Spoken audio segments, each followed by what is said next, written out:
all comes down to this, as the team races to stop Graviton, change the timeline, and save the Earth, in what would have been a rather satisfying series finale, but thank God it doesn't have to be. You'll cheer, you'll cry, you'll get all the feels on the Season 5 finale of Agents of S.H.I.E.L.D. Season 5, Episode 22. The end. But not quite.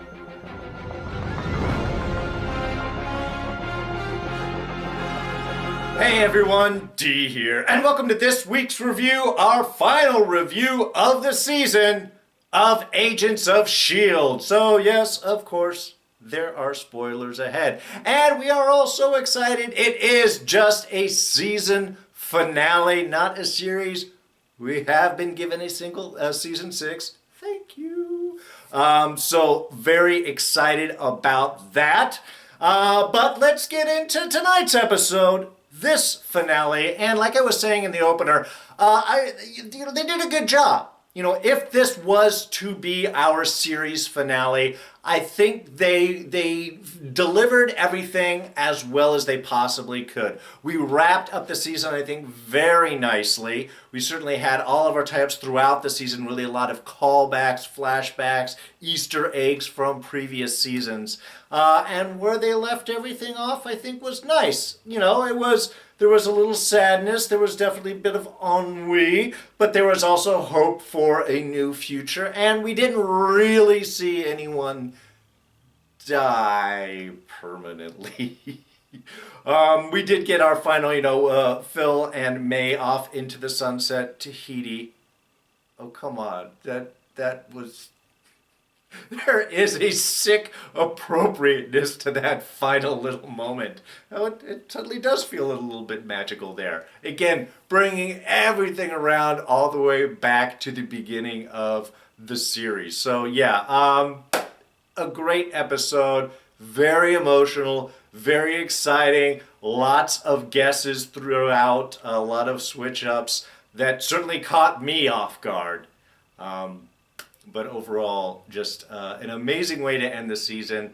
But thank God it's not really the end. Now, character-wise, team-wise, we really had a lot of dynamics in with this episode. But we could feel, we felt things in the past couple of episodes. Yes, they have fought, but they've been coming together as well. What is it that Daisy says to Coulson later on? You know, we fought for you, we fought each other for you. And our opening scene really kind of delivers that continuing theme as we have the team kind of discussing and arguing about the fate of Coulson. Leave it up to May to make the choice. Just smashing the odium, saying, no, there's only one choice. But doesn't force it onto Phil, which again I thought was another one of those great character things. We of course have had Yo-Yo very much fighting for the future. Why doesn't anyone believe me? Why are we arguing about this? You know, knowing that she has the key to the future. And of course, kind of like Cassandra in Greek mythology, no one really believes her. They believe her, but they don't want to believe her. I did like that they had that little scene just between Yo-Yo and Coulson, where if Coulson does acknowledge to Yo-Yo, look, I completely agree with you. That's the play that I would make. And obviously in a way that it does end up being the play that he makes. But it was nice to kind of have that moment, that last little connection. Because of course, you know, Phil's in his self-sacrificing mood. Of course he would back Yo-Yo's play. And then our final scene, you know, our little interaction there with May, which again, showing the great character bits, you know, where they're not saying everything, but they're implying everything, how their connection is really so much more beyond words, but not forced. So yes, while May destroys the odium and gives the only chance to save Phil, she doesn't force it on him. She implies that she might. But that's the strength of their relationship. She's not going to let him die. She does not want to do anything to let him die. But she's not going to make him live either. She can't take away that choice of his, which I thought was just a strong, enduring strength between these characters. And humility we got going on. Daisy, in her little speech pulling everyone together, I thought was great. Because, yes, Coulson has been training Daisy, breeding does not sound right, training Daisy to take over leadership. But, yeah, I think there are other agents that are more qualified to lead at the moment. She does seem to be just the soldier. And I really enjoyed that aspect, that she was able to step forward, admit her mistakes, admit that she has gotten carried away, that she has made emotional decisions. And then turning around and giving leadership to Mac. It was just so perfect and yet unexpected too. You know, it's like the speech seems to be, is there going to be a vote? Does she want to make it a group decision? But no, she really just hands things over. And like she says, Mac is, as we all know, the moral center of the team. He is the general that we could all follow, that we'd all willingly follow because he has such a big heart, physically and otherwise. But that Daisy also just wants to be a soldier right now, that she's not ready for that leadership. And I thought that was a really mature move for her, for that character, to understand what her limitations are, and that oftentimes it is someone else who should be making the decision. So a lot of great character movement. As I said, we started off with a little fight, we had a little breakup, but even by that point, everyone is coming together. They can all be on the same page. Also because at that point, choices are a little limited. Now I have to say, one of my favorite parts of the episode, that just that warm, fuzzy feeling rising up inside, was right after the handoff to Mac, when they fly into Chicago. And Mac pops up over everyone's phone and speakers, the power of S.H.I.E.L.D, and just announces, everyone be calm, we're S.H.I.E.L.D. We have that cop that's just like, oh, thank God. I mean, it was perfect. And it was the perfect representation of being the S.H.I.E.L.D. We are here to protect. We're going to land, we're going to clear things out, you're going to see where you go, we're going to evacuate these areas, we're going to go and clear out the buildings, and don't engage the enemy. Leave him to us. It was such a perfect moment of, again, ending this, you know, if it was a series finale, ending it with kind of another rebirth of S.H.I.E.L.D, a return of S.H.I.E.L.D in that pure, heroic, again, being the S.H.I.E.L.D moment, as opposed to just some overwhelming power or police force or anything like that, here to rescue. Kind of much like the appearance of Fury with the helicarrier at the end of Age of Ultron. It's that same, you know, that same idea. We're here just to help. But yeah, this is S.H.I.E.L.D, and the cop just going, oh, thank God. It was just, that was perfect. And it sets us up really well for those big scary moments, because I gotta say, it was great seeing Mac running into the building and checking, and they're clearing everyone out, and they get Robin out, and it's like, oh, Polly's inside, and Mac's, I'll get her. It was the same thing, like when Fitz read up, I was just thinking, like, oh my God, Polly doesn't come back, and neither does Mac, going into the precariously balanced ship. I mean, it was just... But it was so great. They just did so many of these moments, again, of building things up. Even when we had the landing of Daisy landing in the Quinjet to go after Talbot, it was perfect because we saw the inside, the discussion, great speech by Coulson. What is it? You got to have the strength of the heart to reach his better side, his better character. If not, then I need the strength in your arms to beat the crap out of him. I'm paraphrasing right now, but yes, that was great. But we get that shot of her leaving the Quinjet that we saw in the future, that Deke said this is the final shot that we have of Quake.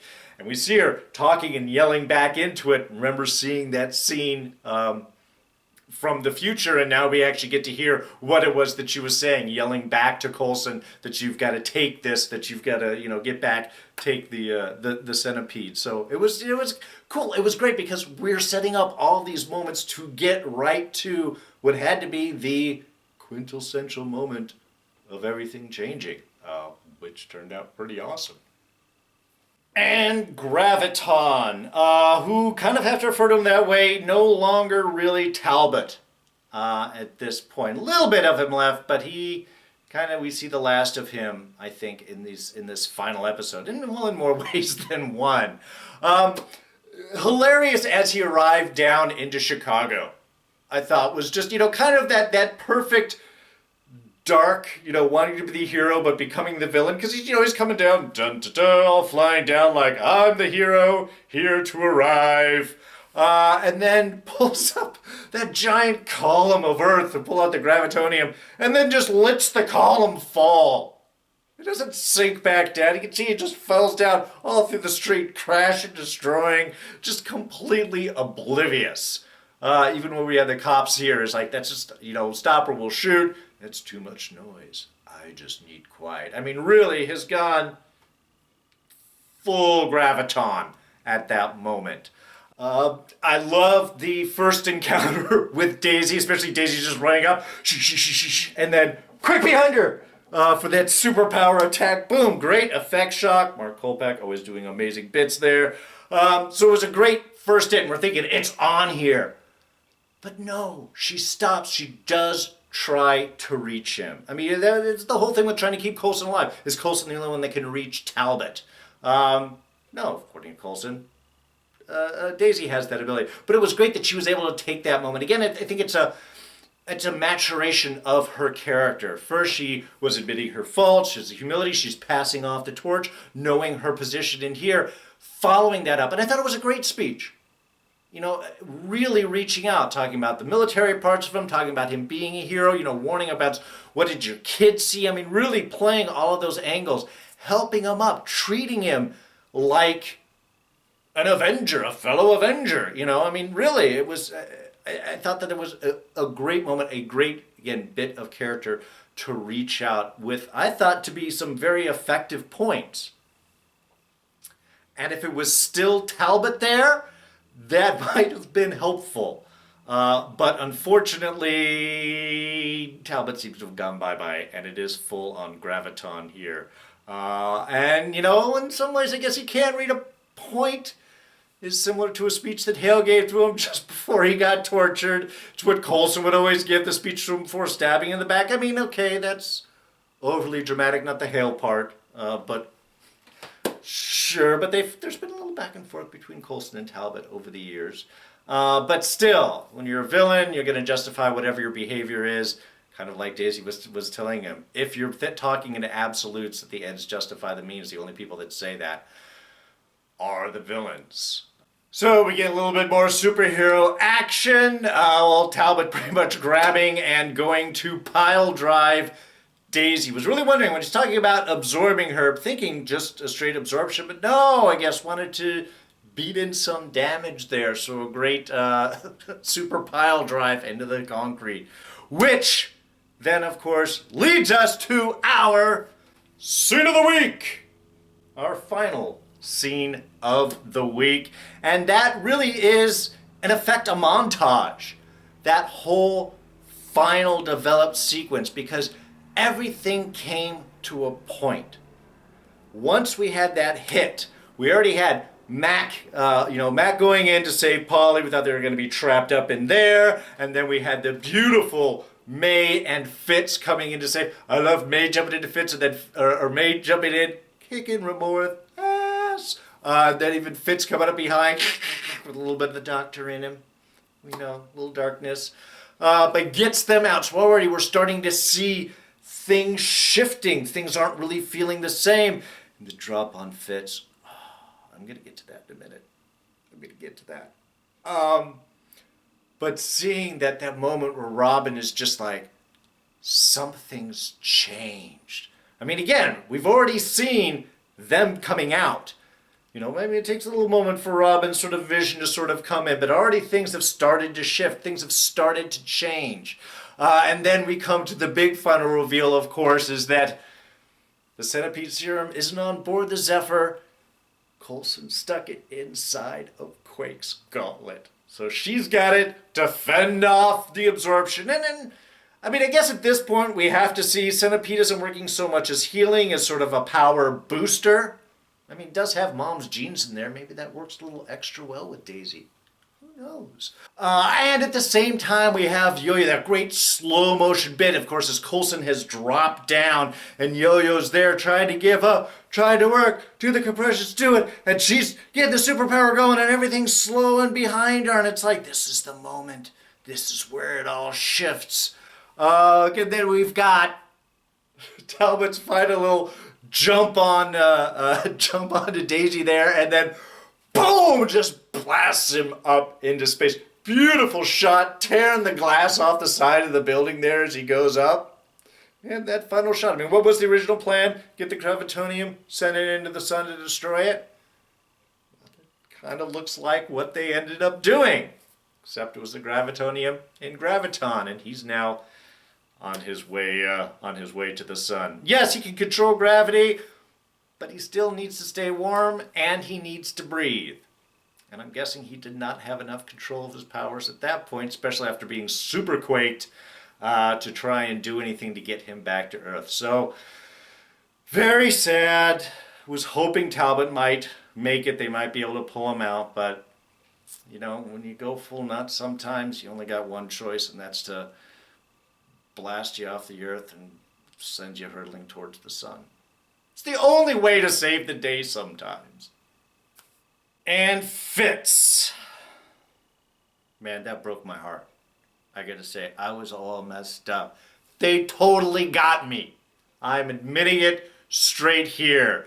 As soon as they had gotten Mac out and the stuff fell down, the ceiling caved in on Fitz, I was like, no! But then they start digging him out, and he's alive, and I was like, oh, thank God, man, because you can't lose Fitz. You can't. And then they do. Slid down and opened up and just bleeding out and just it was so sad back there and everything, man. That messed me up. I gotta say, that messed me up hard. Great Elizabeth Hemstridge. I mean, an amazing actress. Everyone's amazing here. But that shot when Mac came in to tell her, of course, no words, didn't need it. And that whole transition of like happiness to kind of a quizzical, to kind of like, oh, did something, and then it really sinking in. I mean, oh, all of the emotions, the complete range there, and just holding it. Again, when you can hold the camera on someone's face and they can make those moments real, especially that giant transition, I mean, that's acting chops right there. That's some serious character work, and it was just, the whole thing, I gotta say, it lost me. I was like, no, what are they doing? Did he quit? Does he have movies to do? I mean, I thought he loved the show. Why would he be going? And then I remember about Frozen Fitz, of course, because he's still up there in Enoch's ship. Was he around Neptune, Pluto, if I remember, out there? Anyway. So we don't really lose him. I was like, no, man, you can't lose Fitz. That's the way you can't do the Fitzsimmons thing again, man.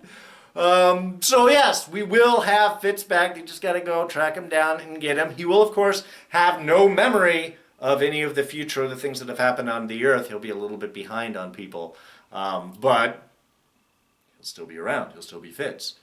I guess he'll have to get remarried though, as he won't have remembered all of that. But the dedication, the want to do it, was the first thing he said to Gemma when he could get to her, so that'll still happen. Just, again, first for him, second for her. Oh, and yes, they played that off. Like I said, they had totally got me with the cutting of the In Remembrance. Ended up being for Phil, thought it was going to be for Fitz. The whole goodbye. Even when Phil was saying, I just wish I could have done this in front of Fitz, I was like, what, they didn't tell him that Fitz is dead? Then... oh yeah, the Frozen. Damn, man. Seriously, they got me. And sadly, of course, we did say goodbye to Deke, who, much as predicted, winked out of existence when the timeline changed. Yes, he had told Daisy that he was going to leave the bunker, wouldn't be there when he got back, if he was going to disappear, if the world was going to end, he was going to see it first before it goes. But when we had the shot of Gemma going into, she opened up the big blank room, that was Deke's room. Same camera angle, same shot that he had squirreled away all of his stuff. I love, he did have a nice final bit with Daisy. I love that little connection. Admitting not being necessarily part of the group, but that she had to fix the group in order for it to all move forward. I mean, it was just a sweet ending. And yeah, I was hoping that he had just run off and maybe we'd see him next season, but no. All of the stuff gone out of the room indicated that he had in fact winked out of existence. If he wasn't there, I could have squirreled that stuff away. We also see the little multi-tool knife. Gemma goes in and pulls out the shot previous on. It was sitting next to the copy that had come back from the future. So all of that stuff had changed. And yes, you could say, well, if he winked out of existence and therefore couldn't have filled up this room, how could he have done all of these things that helped the team, saved the team, pulled them out of the alien ship and all that stuff? That did happen in the time loop. They have now shifted beyond that. And I think that's what explains why Phil is still alive. That whole moment when Yo-Yo was doing the compressions, that being the moment that time changed. Since time changed, and the Earth was never destroyed, that whole future that they visited never happened. Which, while they remember it, from a physical standpoint, I'm thinking that week, that time period that they were there and all the stressors and such, also never happened. So in effect, that gives Phil another week of life. Maybe that's why, because I was wondering, why does he awake? Why is he moving around? He seems suddenly fine. That they indicate, of course, that he's not. He only has a certain amount of time. Why did that happen? I think once the timeline was fixed, their physical bodies effectively moved from just before they were taken until now. That whole time period never passed. And therefore he has more of that time in his body as like a short-term regeneration. That's the only thing that I can really kind of come up with. Because inside of that loop, everything happened. That's why Deke occurred. It's just that once they cracked the loop and changed the future, now that time loop never existed. The events around that were connected to had to have, but I know. Look, temporal mechanics are a complicated thing. Don't think too hard about it, but let's go with that. All right, so as everything ends, we have May and Phil on the beach at Tahiti, waiting to go sailboarding. Yeah, last thing on his list. It's not sailboarding. That's not what he's talking about at all. Looking to spend their final little bits of time together as the rest of the team goes off to continue to be S.H.I.E.L.D. Well, they got to go get Fitz first. I think that's probably their first little mission, is to find Fitz and then come back. But the real question is, what's going on with Season 6? Okay, we did hear it has been renewed. A little bit of changes, though. Shorter season, 13 episodes, not premiering until summer. Now, in some ways, this makes a lot of sense. If it premiered during the year, you would have to deal with the fallouts from Infinity War. And since we don't know the timeline of Avengers 4, does it take place immediately after 3? Does it take place a month after 3? What is the time frame in that? There's a little stickiness. It might be giving away some of the story elements of Avengers 4 if they came back and had to exist in a world in between the two movies.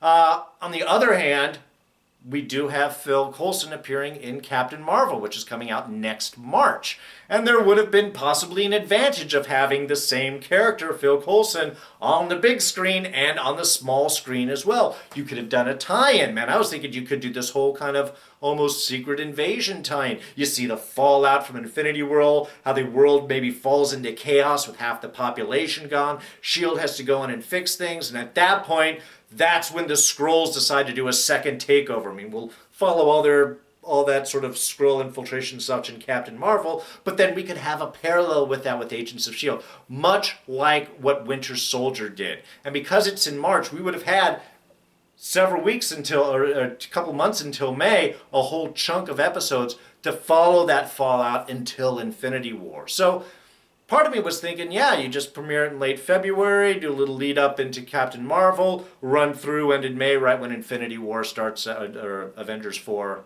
whatever it ends up being called, starts out. Didn't end up working that way. It's not until summer. So what this does do is, at the very least, we solve everything with Avengers 4 split that up, and then when Agents of S.H.I.E.L.D. returns, it's back into effectively Phase 4. Maybe they'll even get to do a little tie-in with Spider-Man Homecoming, which is coming out that summer. They never get to tie into any of the summer movies. So it might be a nice little shift, a nice little change. So, yes, it's a bummer, but hey, we got something, right? All right, well, I want to say thank you all so much for watching these reviews, for sharing, for commenting, for being part of this whole experience. I love this show. You guys love the show. The fact that we can find a medium in order to share a lot of this love together, it kind of warms my heart. So I just want to, again, give a big thanks to everyone for commenting, for sharing, for watching, for just being a heck of an awesome audience. So I really do appreciate it. But that is going to wrap us up for this season.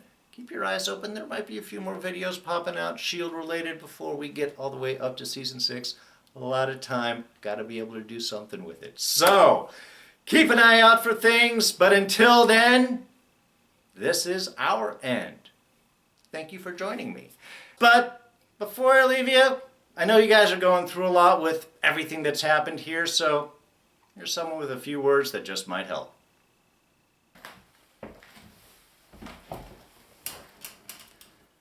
So, you just finished watching Agents of S.H.I.E.L.D., and you're feeling a lot of different emotions right now. On the one hand, the show has been renewed for a season 6, and yet it's also half the season, only 13 episodes, and we're going to have to wait a whole year till next summer to catch up with our favorite agents. It's natural to be feeling a little lost, a little confused, what to do with our time until then. But don't worry, there are several other offerings from the Marvel Cinematic Universe to tide you over until then. From the movie side of things, of course, we have Ant-Man and the Wasp coming out this summer. Then Agent Coulson himself will return, in a 90s flashback, of course, when Captain Marvel premieres next March 2019. And then, of course, we do have Avengers 4, which should wrap up this whole snappy storyline. And if movies aren't enough for you, television also has a variety of offerings. Cloak and Dagger premieres this summer on Freeform, whereas Netflix should be having Luke Cage Season 2 and Daredevil Season 3. And if mutants are more of your thing, there's always The Gifted over on Fox. And of course, Hulu should have Season 2 of The Runaways. So between all those offerings, we should be able to keep ourselves busy until our favorite agents return in the summer of 2019. In the meantime, while you're waiting, why don't you go ahead and hit the subscribe button. You can also check out a couple of these other videos. They may be reviews that you like. Don't worry. Together, we'll get through all of this. Take it easy, y'all. Bye-bye.